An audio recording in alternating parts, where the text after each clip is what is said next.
जय हिंद। Today we will discuss about the topic biomedical waste management. ये biomedical से आपको नाम से ही पता चल रहा होगा, बायो जो बायोलॉजिकली रिलेटेड, मेडिकल यानी मेडिकल से रिलेटेड, हॉस्पिटल वगैरह हो गया, फार्मेसी।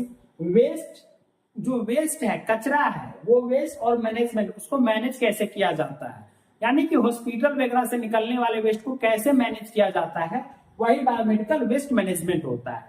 यानी कि आप हॉस्पिटल में जब जाते हैं तो देखते होंगे वहां अलग अलग कलर के क्या रहते हैं, कंटेनर रखे रहते हैं। कहीं देखते हैं रेड कलर का कंटेनर रहता है, कहीं क्या देखते हैं आप, येलो कलर का, पीला कलर का कंटेनर रहता है, कहीं देखते हैं ब्लैक कलर का कंटेनर रखा रहता है, कहीं देखते हैं ग्रीन कलर का कंटेनर रहता है, कहीं देखते हैं ब्लू रहता है और कहीं देखते हैं व्हाइट कंटेनर रहता है। तो ये आप लोग समझते होंगे कि सब कचरे फेंकने वाला है, देखिए वेस्ट डिस्कार्ड करने वाला है, लेकिन सबका अलग अलग कलर के अकॉर्डिंग अलग अलग वेस्ट में भी अलग अलग, जैसे आपके घर में गीला कचरा होता है रखने के लिए, एक सूखा कचरा रखने के लिए होता है, तो सेम उसी प्रकार हॉस्पिटल में भी शीशे वाले आइटम को अलग रखना है, सिरिंज वाले आइटम को अलग, जो हमको चुभ जाए उसको अलग, वही नीडल वगैरह को, जो हमारा प्लास्टिक है उसको अलग, जो हमारा ब्लड है, हमारे बॉडी पार्ट्स को काट के हटा रहा है उसको अलग रखना।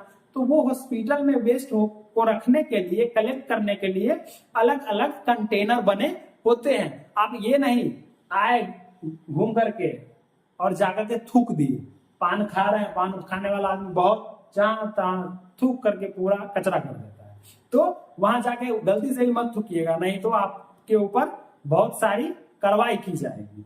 हो जाती है, बहुत सारे ऐसे जगह है जहां थूकना मना, जैसे कि अभी इंदौर बहुत सब स्वच्छ माने में नंबर 1 फिर से आ गया, बहुत सालों से आ रहा है। तो वही हमारा बायोमेडिकल वेस्ट के बारे में आज पूरा जानते हैं, डिस्कस करते हैं। देखिए, biomedical waste means any waste, यानी कि जो बायोमेडिकल मेडिकल से रिलेटेड है, यानी हमारे हॉस्पिटल से निकलने वाला कोई भी वेस्ट, यानी आप यहाँ तक कि घर पर भी ये चीज अपना सकते हैं। इसलिए मैं ये खास बना रहा हूँ वीडियो कि आप घर पर भी कचरा इधर उधर ना फेंके, क्योंकि उससे बहुत सारे इन्फेक्शन एराइज होते हैं। और वो क्या होते हैं, वहां जो मक्खी बैठा कचरा पर, वही आपके घर में आ गया उड़ते उड़ते खाना पर। आप थोड़ी देखने जाते हैं कि यही मक्खी आया है और यही मच्छर उसने उसी में पैदा लिया है, वही आगे हमको काट रहा है। तो ऐसा तो नहीं होता है कि आप एक एक को पहचान बना करके, मच्छर भैया तू कचरा से आया है भाग जाओ, मक्खी भैया तू खराब मत बैठो, तू गंदा में से आया है, गंदे जगह से आया है, तू मत बैठो, तुम साफ जगह से आया गया है, आओ बैठो। तो ऐसा नहीं होता है। तो आपको घर पर भी मेंटेन रखना पड़ता है, वेल मेंटेन इसलिए बोला जाता है क्योंकि आपका लाइफ जितना हेल्दी रखेंगे, जितना आपका वातावरण स्वच्छ रहेगा, उतना ज्यादा दिनों तक आप जीवित रहेंगे। देखिए, तो any waste means any waste which is generated during the diagnosis treatment, यानी डायग्नोसिस के दौरान जो निकलता है वेस्ट ट्रीटमेंट के दौरान निकलता है। और इम्यूनाइजेशन जो वैक्सीनेशन, यानी वैक्सीन जो वैक्सीन करने आती है, वैक्सीनेशन उसी को बोलते हैं कि क्या क्या वैक्सीनेशन किया गया है, उसका जो डिस्पोजेबल वेस्ट है, यानी कि जो सिरिंज है, या जो सिरिंज है, नीडल है। बहुत सारे डॉक्टर ऐसे होते हैं कि घर पर इंजेक्शन लगाने गए, इंजेक्शन दिए और क्या करते हैं, सिरिंज को लगाया ऐसे, नीडल कभी कभी तो कैप भी नहीं लगाता है, बस फेंक दिए। लेकिन ऐसा नहीं करना चाहिए। वास्तव में आप अगर नर्स है या कोई डॉक्टर है तो आपको ऐसा कभी नहीं करने देना है। उनको बोलिए कि ये जो चीज है आप अपने साथ लेकर जाइए और वहां डिस्कार्ड कीजिए।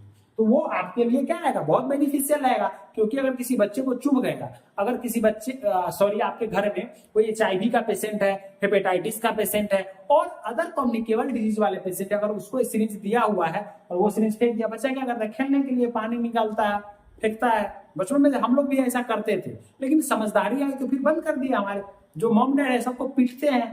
तो उसी प्रकार आप लोग भी डॉक्टर को बोले कि सर आप यहाँ ये चीज डिस्कार्ड मत कीजिए, आप अपने साथ ले जाइए। और जो डिस्कार्ड करने का स्पेशलिटी है, उसकी जो BMW फॉलो किया जाता है, उसको आप मेंटेन कीजिए। तो उसको भी बताना है ये चीज। आप अगर पढ़े रहेंगे तब तो बता पाएंगे। तो सेम उसी प्रकार से, तो इम्यूनाइजेशन के दौरान जो हमारा इम्यूनाइजेशन करने के लिए आता है कोई, वो कचरा ह्यूमन बीइंग्स और एनिमल और रिसर्च एक्टिविटी, रिसर्च के दौरान भी निकलता है। pertaining to और in the production of testing, जो बायोलॉजिकल लैब में जाते हैं, ब्लड सैंपल लेता है टेस्ट करवाने के लिए, लेता है कि नहीं लेता है जी, लेता है। तो वो टेस्ट करने के बाद ब्लड तो बचता है और जो ब्लड है उसको भी डिस्कार्ड किया जाता है सेम। तो वही बायोलॉजिकल और हेल्थ कैंप्स, कैंप्स वगैरह भी आप लगाते देखे होंगे, जो शिविर लगता है, स्वास्थ्य शिविर, वही हेल्थ यानी स्वास्थ्य, स्वास्थ्य शिविर लगता है ना गांव घर में, हो जो क्या बोलते हैं ब्लड कलेक्शन के लिए आ जाता है, कभी कभी ब्लड शुगर टेस्ट करने के लिए आता है, बीपी लेने के लिए आता है, तो ऐसा शिविर, तो वो शिविर वगैरह जो लगता है उससे जो कचरा निकलता है उस सभी को मैनेज करना बीएमडब्ल्यू का लगता है। ये अकॉर्डिंग टू WHO के अकॉर्डिंग है। देखिए the biomedical waste management rules are applicable to all person, सभी लोगों को फॉलो करना चाहिए। क्यों फॉलो करना चाहिए वो हम आपको अभी बताए हैं, क्योंकि अगर आप इन्फेक्टेड है, सॉरी आपका अगर वातावरण इन्फेक्टेड है तो आप भी उस चीज का शिकार हो जाएंगे। वो आपके अंदर वही मच्छर मक्खी वहां से उठ करके आपके घर में खाने में आपके ऊपर वही डंक मारेगा, फैलता जाएगा बीमारी और समय होता जाएगा। इसीलिए सभी व्यक्ति को अभी के समय में सावधानी बरतने की अत्यधिक आवश्यकता है। मेडिकल रिलेटेड फील्ड में तो सबसे ज्यादा जो नर्स है, बहुत सारे नर्स हॉस्पिटल में ये चीज मेंटेन नहीं करते हैं, कहीं का कुछ करते हैं, और बहुत सारे नए लोगों को तो पता भी नहीं रहता है, तो उनको जाकर के पूछना चाहिए कि इसमें क्या डिस्कार्ड करना है। तो यही जानकारी हम सभी को दे रहे हैं और आप भी समझिए। Generate, collect, receive, store, transport, treat, dispose और handle biomedical waste in any form. अब ये क्या बोला है, देखिए जेनरेट, जहां से उत्पन्न हो रहा है, कहां से उत्पन्न हो रहा है, या तो हॉस्पिटल हो सकता है, क्लिनिक हो सकता है, फार्मेसी हो सकता है, लैब हो सकता है, आपका होम हो सकता है, कहीं से भी हो सकता है। उसके बाद उसको क्या करना है, कलेक्ट करना है, एकत्रित करना है। कलेक्शन वही ना होता है जी, क्या करते हैं, जो भी चीज है कचरा उसको कलेक्ट करते हैं, फिर उसको क्या करते हैं, रिसीव करते हैं, फिर क्या करते हैं, स्टोर करके रखते हैं। ये नहीं कि अभी थोड़ा निकला फिर फेंक देते हैं। हॉस्पिटल में ऐसा होता है, आप लोग भी नहीं देखे होंगे कि हॉस्पिटल में एक जगह रहता है पूरा, उसको आज का कचरा कल फेंकाता है। जैसे आपके घर में हर समय गाड़ी वाला आते रहता है 5-5 मिनट पर, 2-2 मिनट पर, भैया आइए मेरा ये कद्दू का छिलका है फेंक दीजिए, थोड़ा ये निकल गया है, धनिया पत्ता सड़ गया है, ये फेंक दीजिए। तो ऐसा थोड़ी है जी। तो जो समय है उसके हिसाब से, यानी कि आज अगर आप कचरा कलेक्ट कर रहे हैं तो वो कल आकर ले जाता है, तो सेम उसी प्रकार उसको रिसीव, स्टोर करना है, फिर उसके बाद ट्रांसपोर्ट करना है। वही जो ट्रांसपोर्ट, सेम ट्रांसपोर्ट समझिए, जो आपके घर से ले जाता है वो ट्रांसपोर्टेशन का काम कर रहा है, तो वही ट्रांसपोर्ट। ट्रीट, जो ट्रीट करना इसलिए बताया है क्योंकि बहुत सारे ऐसे आर्टिकल्स होते हैं हॉस्पिटल में, उसको क्या करता है, क्लीन किया जाता है। अब जैसे कि कोई सिरिंज में, सॉरी क्या बोलते हैं, आर्टरी फोर्सेप वगैरह है, स्पंज होल्डर है, और एलिस फोर्सेप, थंब जो स्पंज होल्डर है, ये सारे जो है तो उसको फेंकते थोड़ी है जी, उसको क्या करते हैं, डिसइंफेक्टेड करते हैं, यानी क्लीन करते हैं या स्टरलाइज करते हैं। तो ये स्टरलाइज करना, ट्रीट करना, डिस्पोज करना, और जो डिस्पोज करना यानी डिस्पोजेबल इसलिए क्योंकि बहुत सारे वेस्ट होते हैं, किसी को आप जैसे कि पेपर वेस्ट वगैरह हो गया, किचन वेस्ट हो गया, उससे ज्यादा इन्फेक्शन क्रिएट नहीं हो पाता है, तो उसको डिस्पोज आप कर सकते हैं इजीली। जो जलाने वाला है प्लास्टिक आइटम उसको जला सकते हैं, हैंडल कर सकते हैं biomedical waste in any form, किसी भी फॉर्म में जो वेस्ट है वो। तो ये हमारा बायोमेडिकल वेस्ट मैनेजमेंट है। आपको डीपली इसलिए बता रहे हैं कि आप जाकर के हॉस्पिटल में कंफ्यूज ना हो, इसलिए इतना टाइम लग रहा है, थोड़ा लॉन्ग हो सकता है लेक्चर, तो हम ये पार्ट 1 बना देते हैं और पार्ट 2 में बॉक्स के बारे में जानेंगे। देखिए सोर्सेस, अब सोर्सेस में 2 सोर्सेस आ गया है, एक मेजर सोर्सेस, दूसरा माइनर सोर्सेस। यहां पर समझने के लिए समझिए, एक तो गीला कचरा के लिए आप अलग रखते हैं डस्टबिन, दूसरा सूखा कचरा के लिए अलग रखते हैं। तो यहाँ मेजर सोर्सेस का मतलब, यहाँ मेजर यानी अत्यधिक मात्रा में निकलता है जहां से कचरा, वही ना मेजर सोर्स होगा। जैसे कि हॉस्पिटल वगैरह में बहुत सारा मात्रा में कचरा निकलता है। अब वही छोटा सा घर में क्लिनिक है, अब घर में क्लिनिक में कितना कचरा होगा, 4 पेशेंट आया तो 4 का जो होगा वेस्ट, वो अगर उसको मेडिसिन दिए तो वो कुछ कचरा ही नहीं हुआ, तो वही माइनर सोर्स हुआ। देखिए इसमें फर्स्ट एग्जांपल भी आ गया हॉस्पिटल, यानी कि हॉस्पिटल से निकलने वाला जो वेस्ट है वो मेजर सोर्सेस में आता है। ऑटोप्सी सेंटर, पोस्टमार्टम जहां होता है वहां तो गर्दन मुंडी सब क्या करता है, काट कूट के बराबर कर देता है। आप लोग अभी कभी जाएंगे, ड्यूटी लगेगा आप लोगों का भी, तो आप लोग पोस्टमार्टम में देखेंगे कि वहां एक एक पार्ट को क्या करता है, निकाल लिया जाता है और उसको उसके अंदर रुई भर करके स्टिच कर दिया जाता है। सिलता भी है तो देखो यहाँ मारेगा, तो वो यहाँ मारेगा, तो यहाँ मारेगा, बहुत अजीब अच्छा लगता है। लेकिन उन लोगों का भी क्या करता है, वो लोग भी काट काट के थके रहते हैं पूरा एकदम। अब उसकी हिम्मत की दाद देनी चाहिए। उसके बाद लैब्स। लैब्स जैसे कि आप जाते हैं किसी भी लैब्स में, क्या करते हैं, ब्लड सैंपलिंग के लिए जाते हैं, या क्या करते हैं, ब्लड टेस्ट, ग्रुपिंग टेस्ट के लिए आप जाते हैं, या अदर कोई जो आपको सीबीसी करने के लिए बोल दिया, सीबीपी बोल दिया, और प्लाज्मा, ये सब टेस्ट के लिए लैब में जाते हैं, यूरिन टेस्ट के लिए, ये सब। तो इस सब को भी डिस्कार्ड करते हैं। ये सब क्या मेजर सोर्स में आ जाता है। रिसर्च सेंटर, रिसर्च सेंटर में भी बहुत वेस्ट होते हैं। एनिमल रिसर्च, एनिमल के बारे में रिसर्च वगैरह। देन ब्लड बैंक में, ब्लड बैंक में तो और ज्यादा होता है। नर्सिंग होम में भी होता है और मर्चुरीज में भी होता है। इसके बाद जो माइनर सोर्स में जैसे क्लिनिक्स आ गया, बताया पहले ये क्लिनिक्स, डेंटल क्लिनिक्स, दांत वाले क्लिनिक्स में भी बहुत कम माइनर अमाउंट में होता है। होम केयर, जैसे कि घर में केयर दे रहे हैं तो नॉर्मल एक पेशेंट है। कॉस्मेटिक क्लिनिक्स, जहाँ कॉस्मेटिक्स में फेस वगैरह दिखता है, स्किन केयर वगैरह होता है वहाँ। पैरामेडिक्स वगैरह, फ्यूनेरल सर्विसेज और इंस्टीट्यूशन, ये कुछ इंस्टीट्यूशन वगैरह भी होते हैं, वहां भी वेस्ट जनरेशन होता है स्मॉल अमाउंट में, वो हमारा माइनर सोर्स में से आ गया। यानी कि हम बायोमेडिकल वेस्ट मैनेजमेंट सोर्सेस के बारे में जाने तो एक मेजर सोर्सेस, दूसरा माइनर सोर्सेस। मेजर सोर्सेस में जहां से ज्यादा अधिक मात्रा में कचरा निकलता है वो हमारा मेजर सोर्सेस आएगा, कम मात्रा में कचरा निकलता है वो माइनर सोर्सेस में। अब डिस्पोजेबल ऑफ बायोमेडिकल वेस्ट, अब उसको डिस्पोज कैसे करना है, कैसे, जैसे कि आप घर में कचरा को क्या करते हैं, कलेक्ट करते हैं, उसको बोलते हैं सेग्रीगेशन। सेग्रीगेट करना यानी एकत्रित करना, वो सेग्रीगेशन है। उसके बाद डिसइंफेक्शन, जैसे कि आपके घर में कोई चीज अच्छा है, जैसे कि आप उसको फिर से यूज करना है, रीयूज करता है, तो उसको क्या करते हैं, डिसइंफेक्टेड करते हैं, उसको धुल देते हैं, उसको साफ करते हैं अच्छे से सरफ वगैरह से, तो वो हो गया डिसइंफेक्शन। स्टोरेज, जहां स्टोरेज स्टोर कर रहे हैं, एक अलग बाल्टी, ग्रीन कलर का बाल्टी, ब्लू कलर का बाल्टी अलग रख देते, बाल्टी यानी वही जो कंटेनर, जो क्या बोलते हैं, डोलवा बोलते हैं उसको। हम लोग जब 12th में थे तो हम लोग जहां रहते थे जिस टाउन में, वहां नगर निगम की तरफ से दो दो मिला था बाल्टी, एक ब्लू मिला था, एक ग्रीन मिला था, एक में सूखा कचरा, एक में गीला कचरा रखने के लिए मिला था। तो वो हमारा क्या हो गया, सब कब मिला था, कोरोना के टाइम में। ये इसके बाद ट्रांसपोर्ट, क्या ट्रांसपोर्ट करना, जब वो गाड़ी वाला आता है, क्या बजता है गाना, गाड़ी वाला आया घर से कचरा निकाल, देखिए वो सुनिएगा ध्यान से, उसमें बहुत सारी इंफॉर्मेशन भी रहती है, तो वो ट्रांसपोर्टेशन का काम करता है। उसके बाद फाइनल डिस्पोजल, क्या बोलते, ये फाइनल डिस्पोजल यानी कि वही डिस्पोज करना। बहुत सारे ऐसे कचरे होते हैं उसको हम साफ करके रख देते हैं, उसके बाद उसको जला देते हैं या धरती में दबा देते हैं, दफना देते हैं, जिसको बोलते हैं इंसिनरेशन, माना जलाना होता है। तो वो सारा हम ये फाइनल डिस्पोजल, जो फाइनल प्रोडक्ट बनता है वो, और बहुत सारे कचरे को रीयूज भी करते हैं, और बहुत सारा तरह तरह की चीज, केमिकल वगैरह, बिजली वगैरह बहुत सी बनाते हैं उस कचरे से। और ये जो सुबह सुबह कचरा बनता है ना, बहुत लोगों का अलार्म हो जाता है, टाउन वाले लोगों का, वो गाड़ी आ जाएगा एकदम 6 बजे, वो उसका अलार्म वही होता है सोकर उठने का।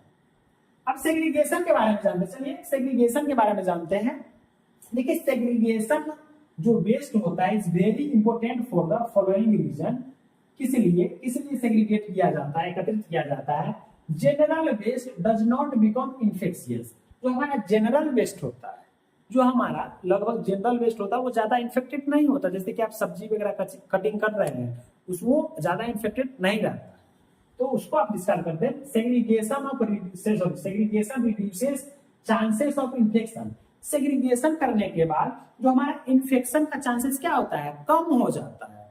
आप कोई चीज है एकत्रित कीजिएगा तो आप इन्फेक्टेड नहीं हुई, क्योंकि उसके कांटेक्ट में नहीं आइएगा। अब वही ले लीजिए, आप घर में कुछ बना रहे हैं, उसको पूरा फ्लोर पर बिखेर दीजिए, तो आप तो जब जब वहां जाएंगे तब तब उसके कांटेक्ट में आएंगे, तो अगर वो चीज इन्फेक्टेड है तो आप भी इन्फेक्टेड हो जाएंगे। तो वही बता रहा है। Then treatment cost comes down, यानी कि ये ट्रीटमेंट कॉस्ट कम्स डाउन वगैरह। Then non infectious waste can be recycle, जो नॉन इन्फेक्शियस वेस्ट है जिसको हम रिसाइकल कर सकते हैं, उसको रिसाइकल करना चाहिए। Then segregation is carrying out at the site of waste generation, माने कि सेग्रीगेशन होता है कहां से, जहां वेस्ट जनरेशन होता है उस साइट से सेग्रीगेट किया जाता है। जैसे कि वार्ड हो सकता है, ओटी रूम, ऑपरेशन थिएटर हो सकता है, आईसीयू, क्या इंटेंसिव केयर यूनिट हो सकता है, स्टोर्स हो सकता है, फार्मेसी हो सकता है, ऑटोप्सी रूम हो सकता है, इट इज। इतने सारे हम पहले से भी बता रहे हैं और इतने सारे को हम सेग्रीगेट करते हैं, तो ये सेग्रीगेशन में आ जाता है। अब हम जानते हैं जो कंटेनर यूज होता है उसके बारे में। कैसा कंटेनर देखते हैं आप, ब्लैक, वो हम एग्जाम्पल के थ्रू जानेंगे।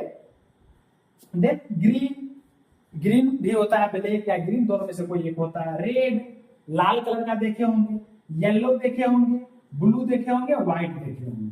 तो ये ब्लैक है, रेड है, येलो, ब्लू, व्हाइट। तो इस तरह के बारे में अब हम जानेंगे कि किस कंटेनर में कौन सा कचरा रखा होता है।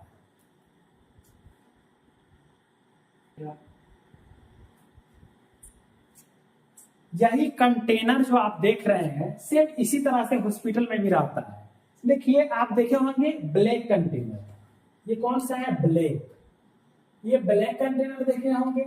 ये क्या है, रेड कंटेनर। लाल कंटेनर देखे होंगे। ये समझ लीजिए येलो, ये क्या है, येलो। कलर नहीं था, कलर के अभाव के कारण बनाया है ऐसा, लेकिन येलो कंटेनर इसको समझिए। इसको ब्लू, ये ब्लू कंटेनर देखे होंगे। ये क्या है, व्हाइट, इसको व्हाइट समझिए, ग्रीन नहीं समझिए, व्हाइट समझिए। ये व्हाइट कंटेनर। तो ये 4-5 कंटेनर, 5-6 कंटेनर कहाँ देखने को मिलता है, हॉस्पिटल में मिलता है और सभी लोगों को मिलता है। आप लोग भी देखे होंगे। जो ब्लैक कंटेनर है उसमें या ग्रीन कंटेनर में क्या क्या रहता है, नॉन इन्फेक्टेड वेस्ट रखा जाता है और साइटोटॉक्सिक ड्रग्स और केमिकल वेस्ट वगैरह डिस्कार्ड किया जाता है। जैसे कि कोई पेपर हो गया, टिश्यू पेपर हो गया, या कोई ड्रग्स का कोई कवर वगैरह हो गया, तो वो सब हम ब्लैक कंटेनर में क्या करते हैं, डिस्कार्ड करते हैं, फेंकते हैं। जो हॉस्पिटल में आप ब्लैक कंटेनर रखे देखे होंगे, तो उसको उसमें जो रखा जाता है यही चीज रखा जाता है। उसको क्या कर सकते हैं हम, जो डिस्पोजल आप देखे थे, सिक्योर्ड लैंडफिल, यानी कि जमीन में दफनाना जो होता है उसको आप दफना सकते हैं। टिश्यू पेपर वगैरह को दफनाइएगा तो क्या होगा, वहां डिकम्पोज हो जाएगा, फिर से वो मट्टी बन जाएगा। अब रेड लाल कंटेनर जो होता है उसमें सॉलिड वेस्ट वगैरह रखा जाता है। जैसे कि कोई इन्फेक्टेड ड्रेसिंग वगैरह हो गया। अब किसी का एक्सीडेंट हुआ है, अब उसको ड्रेसिंग करने के बाद बहुत सारा ब्लड निकलता है ना, सॉलिड, तो वही उसको उसमें क्या किया जाता है, रेड कंटेनर में उसको रखा जाता है और उसको डीप्यूरल किया जाता है। देन येलो कंटेनर में देखिए एनाटॉमिकल वेस्ट, जो भी हमारा एनाटॉमिकल वेस्ट है, बॉडी का पार्ट्स कोई हो गया, प्लासेंटा हो गया, जो फीमेल में से प्लासेंटा निकलती है उसको, पैथोलॉजिकल वेस्ट हो गया, और कोई बॉडी पार्ट्स, उसको येलो कंटेनर में ज्यादातर रखा जाता है। जैसे कि किसी का ये हाथ खत्म हो गया, खराब हो गया, हाथ काट के हटाना है, कहाँ फेंकता है, येलो कंटेनर। ब्लू कंटेनर में इन्फेक्टेड प्लास्टिक वेस्ट, जो प्लास्टिक वेस्ट है उसको इन्फेक्टेड हो गया, वो सिरिंज, ग्लव्स और प्लास्टिक वेस्ट जो है वो रखा जाता है। उसको रिसाइकल भी किया, क्योंकि प्लास्टिक को हम हमेशा रिसाइकल कर सकते हैं। उसके बाद शार्प नीडल्स और कट ग्लासेस, जो नीडल्स आइटम होते हैं, कट ग्लासेस, उसको व्हाइट कंटेनर में रखा जाता है। ये व्हाइट कंटेनर है हमारा, ना कि ग्रीन। उसको शार्प पिक को क्या करते हैं, उसको बहुत हाई कंसंट्रेशन पर क्या करते हैं, डिकम्पोज करते हैं, उसको जलाते हैं वगैरह। तो ये सारा कंटेनर आप देखे होंगे। इस सारे कंटेनर के बारे में हम एक एक करके पार्ट 2 में जानेंगे विथ नोट्स के साथ।